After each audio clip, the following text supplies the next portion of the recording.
¿Qué tal? ¿Cómo están? Muy buenas noches. Un placer saludarles. Soy Fernando del Rincón. Bienvenido a Conclusiones. Bienvenido a casa. Mi casa es su casa. Y qué bueno que inicia la semana con nosotros. Esta semana ya pinta de por sí en ser una semana complicada y trágica. Le estoy hablando de la situación que se vive precisamente aquí en Miami, en Surfside, para ser específico, con el derrumbe, el colapso de este edificio, en el que hay aún más de 150 personas desaparecidas. Las cosas no pintan bien, el clima no ha ayudado y hasta ahora lo que se ha recuperado, desgraciadamente tengo que decirle, ya lo escuchaba usted hace un momento con Camilo, lo que se ha recuperado son cuerpos, pero no personas aún con vida. Por supuesto que vamos a hacer el seguimiento de lo que está ocurriendo. De inmediato estaré iniciando el programa en nuestra cobertura con eso. Pero además tengo un tema que es sumamente importante y que también en el ámbito de la democracia, en el ámbito de la justicia, puede ser una tragedia, ¿eh? Esto ocurre en Guatemala. ¿Se acuerda usted de la CICIG, de la Comisión Internacional contra la Impunidad en Guatemala? Desapareció, ¿no? Desapareció, todo esto se dio en el gobierno del expresidente Jimmy Morales. Pero ¿y qué pasó con todos los casos que investigaba la CICIG? Porque aunque para muchos era la salvación desaparecer a la CICIG y que desaparecieran sus casos, no fue así. Esos casos se trasladaron a diferentes jueces de alto riesgo, que son los encargados de darle el seguimiento y llegar al fin con las investigaciones y con los presuntos o con los responsables, dependiendo de lo que termine la justicia. Entonces, no es que si se acabó la CICIG, se acabó la historia. Para muchos, en su cabecita loca, le estoy hablando de políticos, empresarios particulares, en su cabecita loca se acababa la CICIG y se acababan sus problemas legales, porque también se iban los casos. No. ¿Pero qué pasa ahora? Estos jueces de alto riesgo que están dando seguimiento a esos casos de alto perfil que llevaba la CICIG y otros casos más, por supuesto, están denunciando lo impensable. Lo impensable. Un presunto acoso por parte del Estado guatemalteco. ¿Cómo? Sí. Están denunciando que presuntamente son perseguidos por el Estado guatemalteco, los jueces. Pero no solamente eso. Es que además tienen decenas de denuncias en su contra. Pero adivine de parte de quién vienen estas denuncias mayormente. Vienen de parte o de los involucrados, o de familiares con los involucrados, o de personas que forman parte de las investigaciones. No, pero no solo eso. Y es que la Fiscalía de Consuelo Porras, pues todavía los está investigando. Cuando ha pasado el tiempo necesario legalmente, 20 días, para determinar si hay o no elementos para hacer la investigación en contra de un juez. Y a eso le tengo que sumar también que por lo menos a una de estas juezas, porque son jueces y juezas, ya están pensando en la posibilidad de quitarle el antejuicio. Claro, porque estos jueces tienen inmunidad. De quitarle el antejuicio. ¿Ya vio todo el esquema? ¿Le parece casualidad? ¿O realmente es que, como terminaron con la CICIG, pero no han terminado con los casos, ahora tienen que terminar con los jueces que les están llevando los casos? ¿O cómo son las cosas? Vamos a hablar precisamente con una de estas juezas valientes, por cierto. Ese va a ser el segundo tema de esta noche. Y como le decía antes, la tragedia en Surfside, aquí, en Miami. Iniciamos entonces.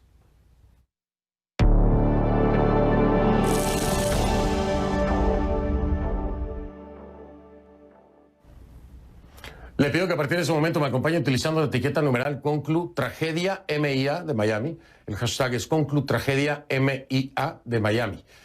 Sus comentarios, por favor, con esta etiqueta a mi cuenta en Twitter, @soyfdelrincón, @soyfdelrincón. Agradecer la semana pasada a todas las personas que a través de la etiqueta que presentábamos en el programa, pues de alguna forma se solidarizaban o enviaban mensajes de apoyo, de esperanza a todos aquellos que hoy sufren, padecen, lloran y temen malas noticias con esta tragedia que se da aquí en Miami. Conclu Tragedia MIA es la etiqueta, @soyfdelrincón es la cuenta en Twitter, @soyfdelrincón. Ya le decía yo que fueron encontrados restos de un décima undécima víctima entre los escombros del edificio de condominios Champlain Towers, según anunció la propia alcaldesa de Miami, Daniela Levine Cava, hace un par de horas.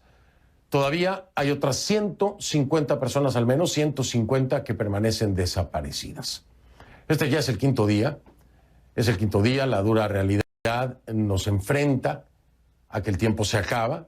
Las condiciones climáticas no han sido las mejores. Ha estado lloviendo desde el día 1, o desde el día 0 hasta el día de hoy, en diferentes horas, con diferentes intensidades, pero el clima no ha sido el mejor para ayudar en las labores de búsqueda y rescate. Mientras tanto, las familias están soportando lo mejor que pueden, la angustia, el desespero, queriendo saber cuál fue el destino de sus seres queridos, si pudieran aún estar con vida.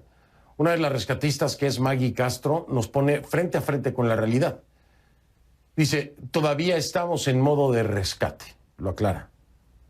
Pero estamos empezando a comprender que será menos probable que encontremos supervivientes. Así lo dijo Maggie Castro, que es una rescatista. En medio de la misión de rescate, ingenieros, funcionarios del gobierno, están tratando de determinar cómo se desplomó esta torre. Todavía no hay una causa oficial por la cual se haya derrumbado esta torre. Además, sin previo aviso, ¿no? Se siguen haciendo las investigaciones.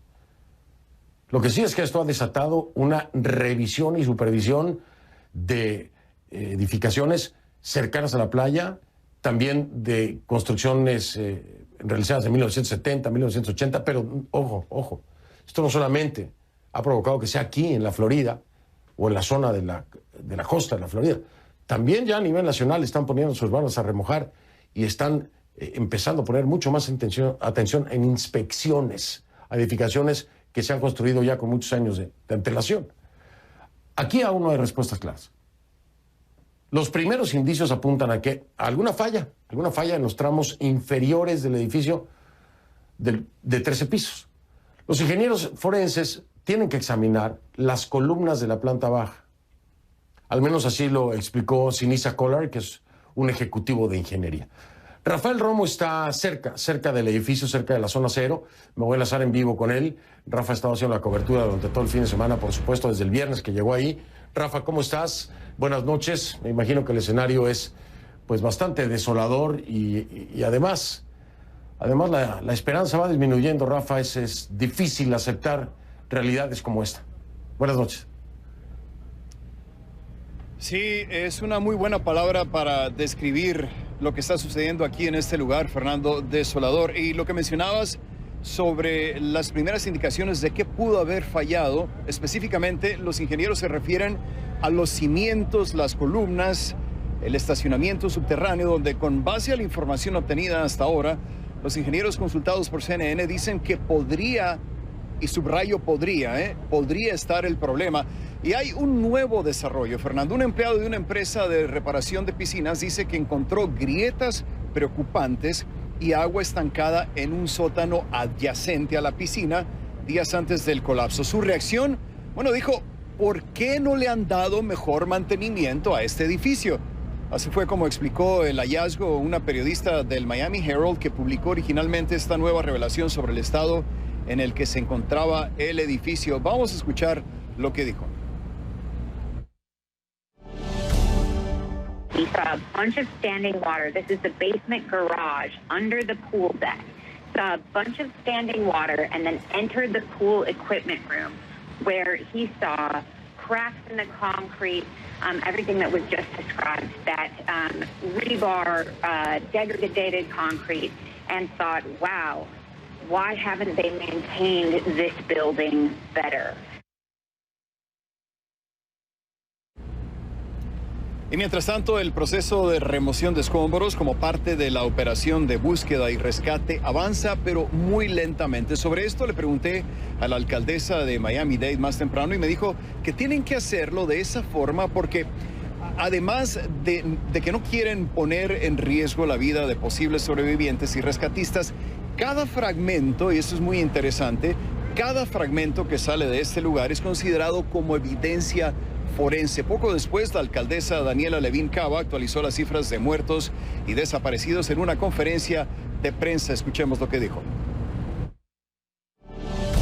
La misión de búsqueda y rescate ha continuado a lo largo del día y nuestros equipos han logrado un progreso significante para continuar trabajando en el sitio. Durante las últimas horas, nuestros equipos recuperaron a otra víctima. Entonces, ahora, en total, somos 11. El número total de los contabilizados es ahora 136 y los no contabilizados es 150. El derrumbe del edificio aquí en Surfside ha sido devastador, no solo por los muertos y desaparecidos, sino también porque hay cientos de personas que en un instante lo perdieron absolutamente todo. Tuve la oportunidad de entrevistar a una pareja que sobrevivió el colapso y que vivió para contarlo. También compartieron conmigo imágenes de los primeros momentos tras el colapso, momentos que son extremadamente dramáticos, como veremos a continuación.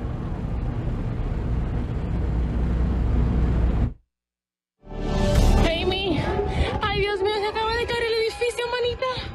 Ay, señor. Solo habían pasado minutos desde el derrumbe. Ay, Dios mío. Ay, señor.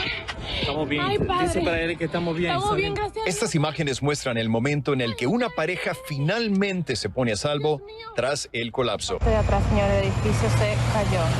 Vivir esa experiencia. Pasado varios días desde la tragedia, pero Gray Alcántara y su novio Christopher Afonso aún se sienten conmocionados tras haber sido testigos del devastador derrumbe que empezó cuando estaban dormidos en un apartamento en el 7º piso del edificio. Afonso dice que un gran estruendo lo despertó cuando estaba profundamente dormido y que al despertarse empezó a oír ruidos extraños aún antes del colapso.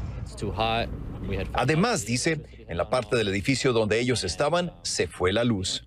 Fue entonces cuando todo se vino abajo. Pasando en ese momento yo pensé como que era un terremoto, que algo había chocado el building, no sé, o que el otro building estaba cayendo arriba del de nosotros. Yo lo primero que pensé fue agarrar mi Biblia y salir. Yo dije, bueno, en el nombre de Jesús vamos a salir. Corrieron hacia las escaleras de emergencia y bajaron 7 pisos hasta el estacionamiento donde, horrorizados, se dieron cuenta de que estaban atrapados. Entonces nos encontramos literalmente en la boca del lobo, abajo, atrapados. Entonces él sigue buscando, va y, no sé, dobla en algún lugar y encuentra una grieta. Dicen que fue por esa grieta donde por fin pudieron escapar hacia la playa junto a un grupo de alrededor de 12 personas. ¡Ay, señor! ¡Ay, Padre Santo! ¡Ay, Dios mío! La pareja dice que todas sus pertenencias quedaron en el apartamento y que ahora se están quedando con la madre de Afonso.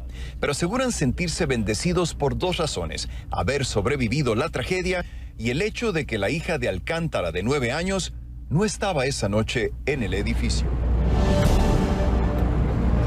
Bien, esta pareja ha establecido una cuenta en GoFundMe y no lo digo para hacerles publicidad, sino porque realmente necesitan ayuda. Como cientos de personas en este edificio se han quedado literalmente en la calle y necesitan la ayuda de todos nosotros para poder salir adelante. Pero siempre hay que recordar lo más importante, Fernando: sobrevivieron y afortunadamente la hija de Alcántara no tuvo que pasar por la pesadilla que enfrentó su madre. Eso es todo por mi parte desde Surfside. Ahora regreso contigo, Fernando. Rafa, muchas gracias. Estamos al pendiente. Tremendas historias y, como lo decía Rafael Romo, la vida es lo más importante. Sí, por supuesto, van a necesitar ayuda toda esta gente que ha perdido, que logró sobrevivir, ¿no? Pero que ha perdido todas sus pertenencias. Así que, Rafa, gracias por dar este tip, esta nota del GoFundMe. Definitivamente, pues sí, no es por hacer promoción ni publicidad, pero necesita ayuda esta gente. Es quedarte sin nada. Si vivías ahí, perdiste todo. Pero la vida la salvaste, lo más importante. Rafael Romo, gracias desde Surfside, allá en la Florida. Buenas noches, Rafa. Gracias, Fernando. Buenas noches. Y los familiares, gracias. Y los familiares de una mujer desaparecida en el colapso del edificio visitaron la zona cero este lunes por la noche, según le contaron a Wolf Blitzer de CNN. Kevin Spiegel, esposo de Judy Spiegel, se sintió animado al ver a los socorristas trabajar las 24 horas del día. Dijo: tengo un 100% de fe en muchas de las cosas que están sucediendo aquí. Expresó igualmente él y sus 2 hijos desearían que el proceso, pues, por supuesto, fuera más rápido. Los funcionarios han realizado cada día 2 reuniones por Zoom para informar a las familias sobre los trabajos de búsqueda. Michael Roa está en el centro de reunificación en Surfside, donde, pues me imagino que la situación cada vez es más difícil. Michael, no hay noticias durante estos 5 días que puedan ser esperanzadoras y todas estas personas las están esperando. Sin embargo, lo único que hemos escuchado ha sido la recuperación de 2 cuerpos al menos, pero desgraciadamente sin vida. Michael, ¿cómo se vive la tensión y la desesperación en el lugar? Buenas noches. Hola Fernando, pues donde está Rafael es el rescate, ¿no?, entre los escombros, y aquí te diría yo que es el rescate emocional de las familias de estas víctimas de esta tragedia. Aquí detrás mío hay psicólogos, hay gente prestando también asesoría espiritual. Hablaba hace un rato con una entrenadora de un perro labrador que está aquí adentro también apoyando a las víctimas. Me explicaba ella que de esta manera las personas un poco dejan salir el miedo y la angustia, acariciando, ¿no?, a este perrito. Todo para tratar de un momento dado, pues, controlar los ánimos de estas familias que ven cómo pasan y pasan las horas y se van conociendo, pues, cifras, pero no, muy a cuentagotas. Estas familias también han logrado asistir a la zona cero del derrumbe, lo han hecho en 4 grupos en las últimas 24 horas y muchos de ellos estuvieron hace pocos minutos aquí en la playa, a pocas calles de donde nos encontramos, en una vigilia. Nuestra productora estuvo allá y nos dice que fue bastante emotiva, que hubo llantos, abrazos, organizada precisamente por la comunidad aquí para apoyarlas. De eso se trata ahora, básicamente, de que las personas se vuelquen a apoyar a estas víctimas que siguen esperando noticias. Se conocen la identificación de algunas personas y tal vez, Fernando, para muchas familias ya es como un cierre, ¿no? Ya pueden al menos saber qué le ocurrió a su ser querido, pero no es el caso, ¿no?, de los otros desaparecidos que siguen buscando las autoridades. Conversaba con un rabino más temprano aquí y esto es lo que nos cuenta de lo que se vive aquí adentro, Fernando. Pues están esperando, en que pasan de llorando a reír, llorando a reír. Hay muchos, es muy bonito, muy lindo de ver la comunidad que viene junto. Sí, que hay gente con perros. ¿Oh, también? Sí, y entonces podemos ver gente sentarse en el piso con un perro así, solamente para tener un poco de emoción.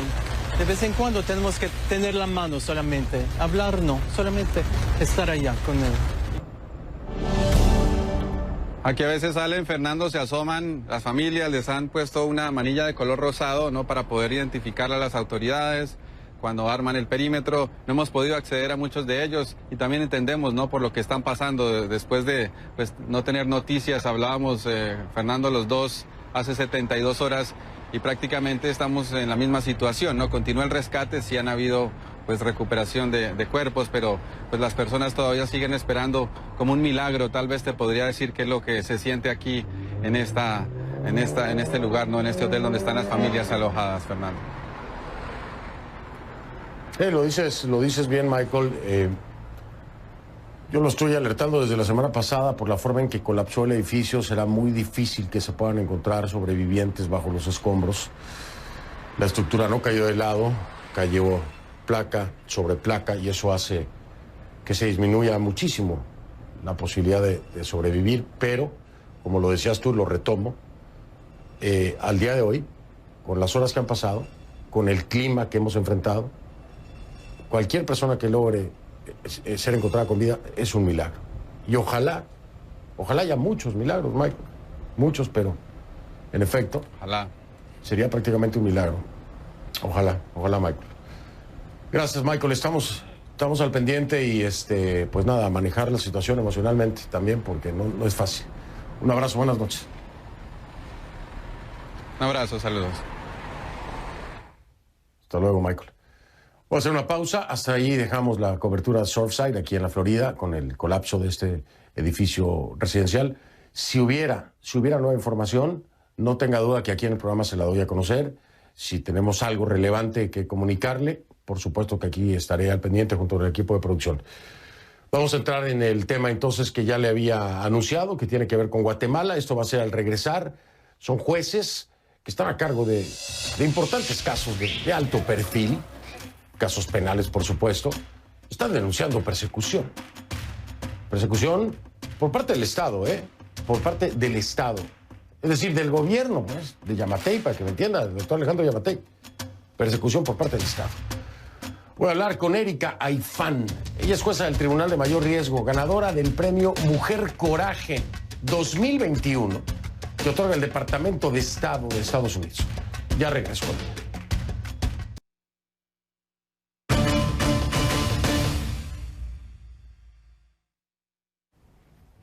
Le pido que a partir de ese momento me acompañe utilizando la etiqueta Conclu Jueces Guate.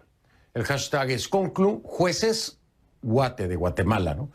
Conclu Jueces Guate. Por favor, sus comentarios con esta etiqueta a mi cuenta en Twitter, @soyfdelrincón, @soyfdelrincón. A ver, el 21 de julio del año pasado, Plaza Pública, que es una página web de noticias de Guatemala, publicaba un artículo titulado Erika Aifán, la jueza bajo asedio, en el que se enumeran acusaciones en contra que la magistrada se encargó de ir derribando una a una, algo que igualmente no le impide dejar de sentirse pues hostigada y vigilada. A casi un año de esa publicación las cosas parecen no haber cambiado. El lunes de la semana pasada, Aifán junto a otros 3 magistrados entregaron una carta a la fiscal general, a Consuelo Porras, pidiéndole que desestime todas las denuncias penales que existen en su contra, a las que califican de infundadas. Estos jueces, para que quede claro, llevan algunos de los casos penales más importantes del país. También denunciaron ante la prensa amenazas, persecución y vigilancia por parte de entes del Estado. Por eso les decía yo, persecución por parte del Estado, persecución por parte del gobierno del doctor Alejandro Yamatei. Hay que decirlo con todas sus letras, ¿ok? Persecución por parte de entes del Estado. El Estado está a cargo de Alejandro Yamatei, para que quede claro. Porque eso de que entes del Estado a veces queda como que muy en el aire. No. El encargado del Estado es el doctor Alejandro Yamatei. Bueno, denuncian persecución por parte de ese Estado de Alejandro Yamatei. Según los jueces, estas denuncias han sido interpuestas por personas, casualmente, señaladas en los mismos casos que se tramitan en sus juzgados. Muchas de esas denuncias, subrayaron, corresponden a sospechosos, acusados, condenados y familiares de las personas condenadas. Voy a decir, qué casualidad. A ver, ¿y la fiscal Porras qué dijo? Bueno, habló con la prensa, dijo que se debe investigar para determinar si un caso es o no espurio. Textualmente dijo que es la investigación la que nos va a generar si efectivamente hay o no un hecho que perseguir. Pues la pregunta es, ¿y no han hecho la investigación, fiscal Porras? No la han hecho todavía no. Porque la ley en Guatemala establece un plazo de 20 días. 20 días para que el Ministerio Público, su Ministerio Público, inicie acciones si considera que existen elementos de investigación. Y adivine qué, fiscal Porras. Adivine qué.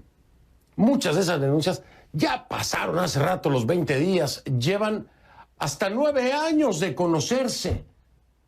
Entonces, sí, la investigación, pues hagan la investigación, háganla. Porque llevan algunos más de 9 años de conocerse. Así lo asegura también la jueza Aifán. Pero, ¿quién es la jueza Aifán? A ver, es una jueza de primera instancia que trabaja en el Tribunal Penal de Alto Riesgo con responsabilidad por delitos de alto impacto. Ha presidido casos de corrupción y atrocidades de guerra de alto perfil. A pesar de la fuerte oposición que ha enfrentado a lo largo de su mandato, la jueza Aifán se ha convertido en un ícono en Guatemala de la lucha contra la corrupción y los esfuerzos para aumentar la transparencia y las acciones para mejorar la independencia en el sector de la justicia. En 2019, la Comisión Interamericana de Derechos Humanos emitió una resolución mediante la cual otorgó medidas cautelares de protección a su favor. ¿Por qué le entregaron medidas cautelares? Por considerar que se encontraba en una situación de gravedad y urgencia, de riesgo de daño irreparable a sus derechos. Y en marzo de este año, la jueza Aifán recibió el premio Mujer Coraje de parte de la primera dama de Estados Unidos, Jill Biden, quien prometió en nombre del gobierno de Estados Unidos que la apoyará y defenderá en su lucha por la justicia y la igualdad. ¿Usted dirá? Ella es mi invitada esta noche.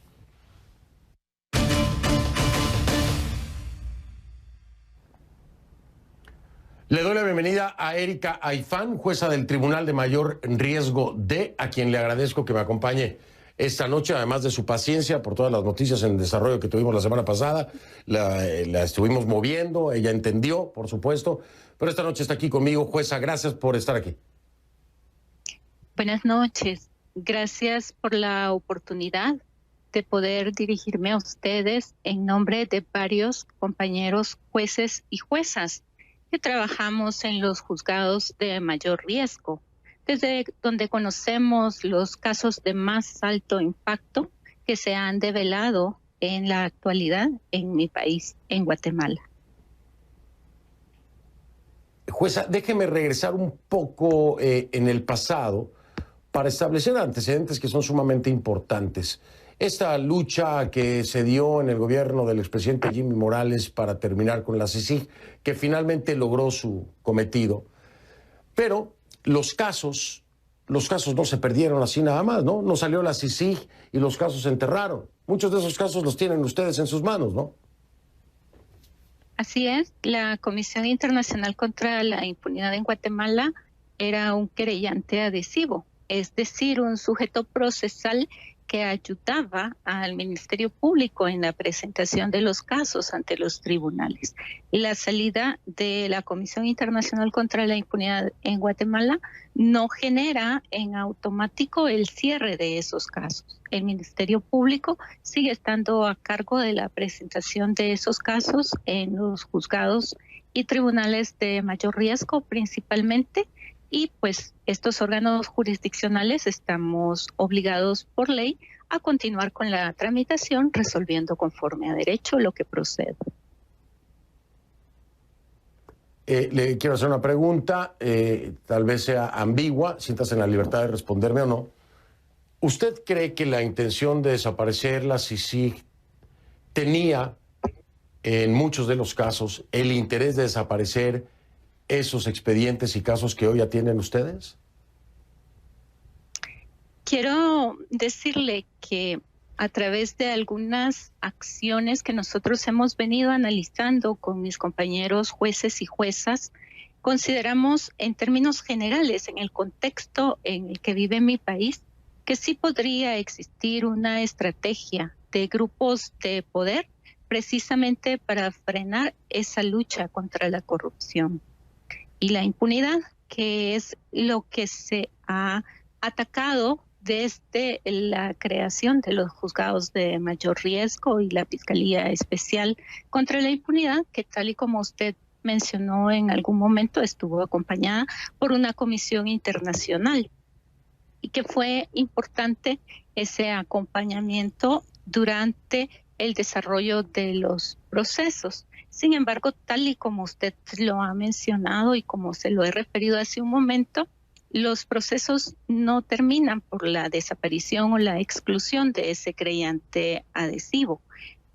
Y menciono esto en términos generales porque nosotros seguimos viendo una serie de ataques, de amenazas, de hostigamientos que consideramos que lo que buscan es precisamente quebrantar esa independencia judicial para frenar esa lucha contra la impunidad y la corrupción.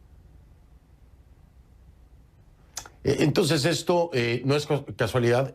En el editorial al inicio del programa yo me regresaba precisamente hasta la CICIG para que la gente entienda desde dónde viene, ¿no? Estos casos pasan a manos de estos jueces, dentro de los cuales está la jueza Erika Aifán, y en ese momento, en la cabecita loca, como decía yo, de muchos, el desaparecer a la CICIG era desaparecer sus casos y quedar tranquilos. No es así, se siguen. ¿Pero qué pasa? Atacaron a la CICIG con estos casos, ¿no? Atacaron a la CICIG para eliminar estos casos. Estos casos caen en manos de los jueces. Erika Aifán es una de ellas. Ahora están atacando a los jueces. Me parece que el esquema es muy claro.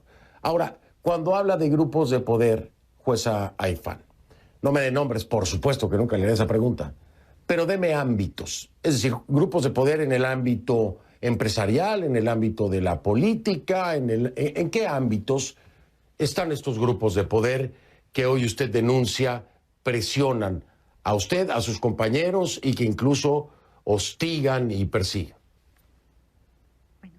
Quiero dejar claro que los casos que se conocen en los tribunales de mayor riesgo están relacionados a delitos de graves violaciones a derechos humanos, tanto en el pasado reciente de nuestro país como actualmente, dentro de los casos más emblemáticos que son conocidos como la lucha contra la corrupción. Pero también encontramos delitos de crimen organizado, de narcotráfico, de lavado de dinero u otros activos. Y muchos de estos delitos que nosotros conocemos son delitos de carácter transnacional. Esto quiere decir que trascienden las fronteras de mi país y que pueden involucrar la comisión de acciones delictivas en diferentes países por una gran cantidad de personas. Entonces, nosotros hemos visto que casi, yo diría que el 99, si no el 100% de los casos que nosotros conocemos investigan estructuras criminales. Cuando nosotros hablamos de estructuras criminales, hablamos de grupos organizados que pueden detentar un poder político, un poder económico, un poder también en cuanto a infraestructura y recursos humanos, un poder de comunicarse transnacionalmente y coordinarse con grupos de crimen organizado de otros países, y le hablo en el continente americano, en el continente europeo, en el continente africano, etcétera, asiático, en todo el mundo. Tienen esa capacidad operativa, tienen una capacidad bélica increíble. Cuando le hablo de capacidad bélica, le hablo del acceso a las armas que tienen y que puede provenir de diferentes sectores. En los tribunales de mayor riesgo de mi país se han juzgado toda clase de personas que pudieran estar dentro de las estructuras sociales, económicas, jurídicas, académicas.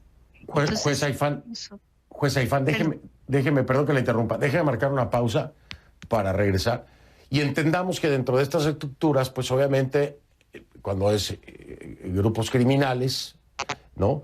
Hay personas involucradas que pueden ser del ámbito político, del ámbito empresarial, particulares, que forman parte de las propias estructuras. Voy a hacer una pausa, regreso, seguimos hablando con la jueza Erika Aifán, jueza del Tribunal de Mayor Riesgo D, que está aquí con nosotros. Ya regreso. Conclujueces Guate es la etiqueta, Conclujueces Guate, @soy F del Rincón, la cuenta en Twitter, @soy F del Rincón. Ya.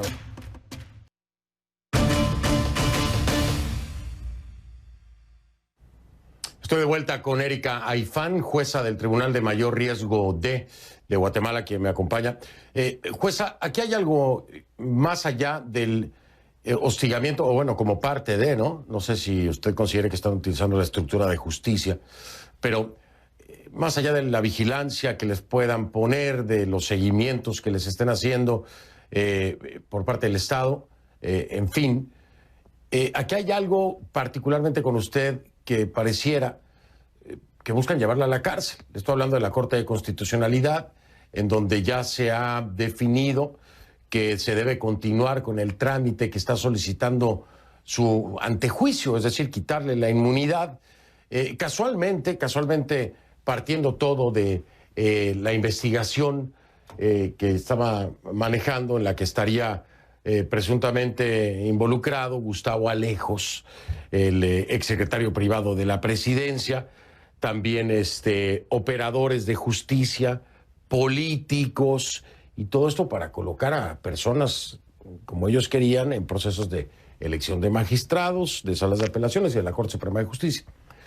Entonces, este caso en particular parece que es el que están utilizando en su contra. La acusan supuestamente de diligencias ilegales.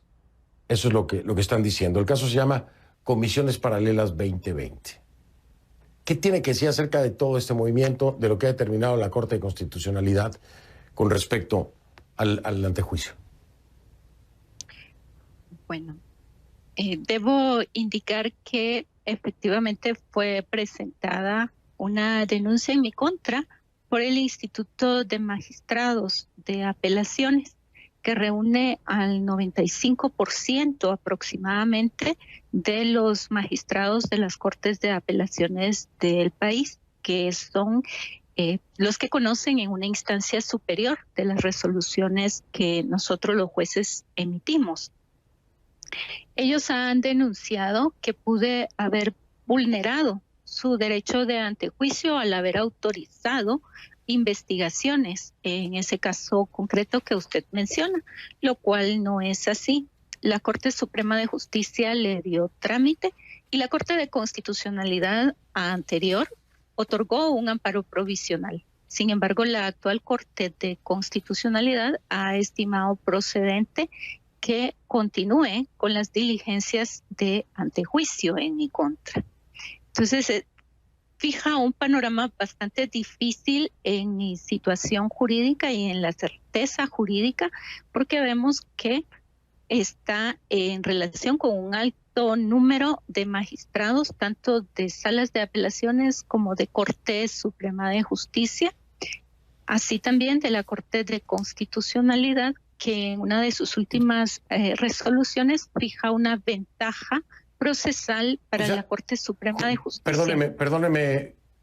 Perdóneme, jueza, que no, se me está yendo el tiempo y quiero dejar dos cosas clarísimas, o bueno, que usted las deje claras. Perdón. Brevemente, usted niega haber cometido diligencias ilegales. Así es, yo todo el tiempo he actuado en el margen de la ley y todos mis procedimientos están apegados a derecho. Puntualizado. Ahora, lo que yo veo en todo este escenario, me parece una ironía. Todo el sistema de justicia parece estar detrás de usted para quitarla del camino.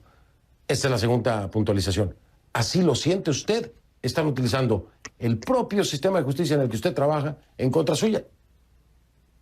Así es, se está utilizando el propio sistema de justicia para criminalizarme y para criminalizar a otros jueces y juezas. Y es parte de lo y por que último, hemos jueza, denunciado.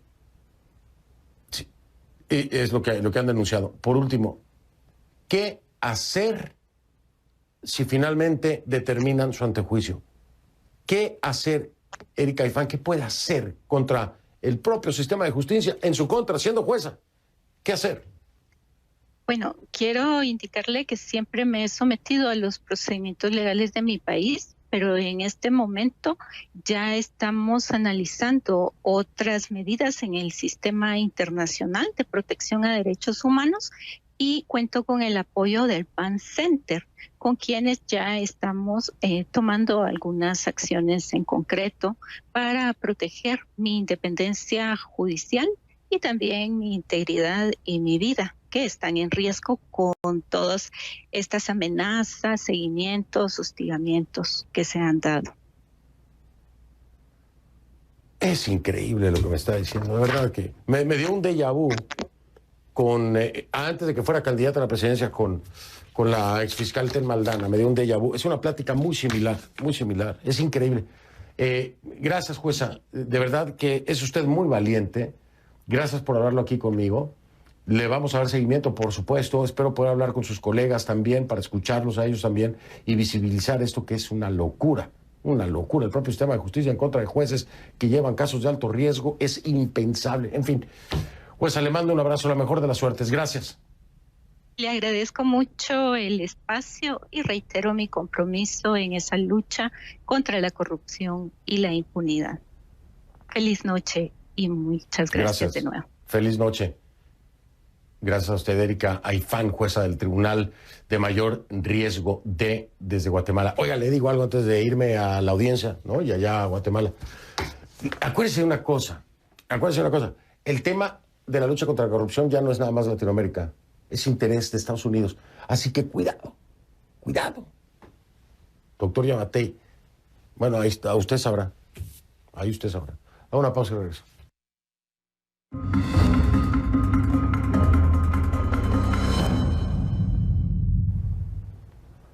Ponga atención, es probable que la variante Delta, la cepa de COVID-19 que se identificó por primera vez en India y a la que se considera la más transmisible y peligrosa de todas, cause brotes muy densos en algunas comunidades de los Estados Unidos, según lo dijo un experto en salud a CBS. Dijo, no va a ser tan generalizado, al menos así lo explicó el doctor Scott Gottlieb, excomisionado de la FDA, sino que se va a hiperregionalizar en zonas con bajas tasas de vacunación como Alabama, Arkansas, Louisiana, Mississippi y Wyoming, que se encuentran entre los estados con menos del 35% de su población completamente vacunada.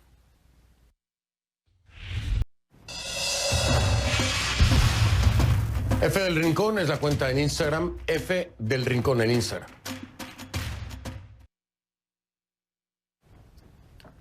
Soy Fernando del Rincón, si no lo vio en conclusiones, no lo vio. Lo veo mañana, gracias.